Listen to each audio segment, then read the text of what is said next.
When I was a kid, there was one day on the school lunch calendar that almost everybody looked forward to: Rectangle Pizza Day. You know the one I'm talking about. That thick rectangular slice with the little cubed pepperoni pieces on top. The crust was soft, the cheese was greasy, and somehow it tasted amazing. The funny thing is, I thought every school just happened to make the same pizza. Years later, I found out there was actually a reason for it. One of the things I remember most was those hard plastic cafeteria trays.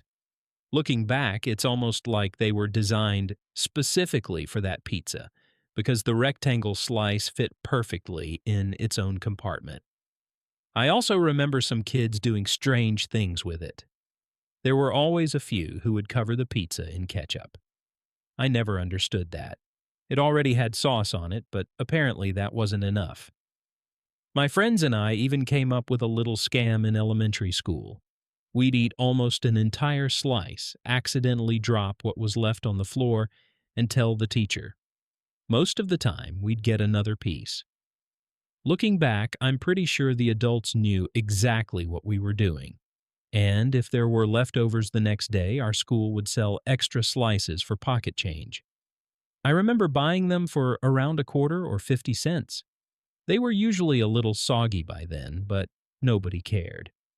What most of us didn't realize was that this pizza wasn't just popular at our school. Kids all across America were eating almost the exact same thing. The biggest reason was a company called Tony's Pizza. During the 1980s and 1990s, Tony's became the dominant supplier of pizza to schools across the country. After being purchased by Marvin Schwann, the company built a huge distribution network that could deliver frozen food directly to school districts. At the same time, the federal school lunch program was supplying schools with commodity ingredients like cheese, flour, and meat.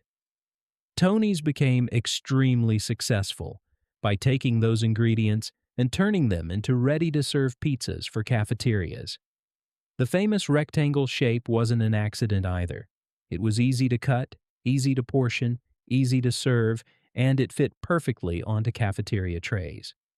When you're feeding hundreds of kids in a short lunch period, those details matter. That's why kids from completely different states often remember the exact same pizza. It wasn't a coincidence.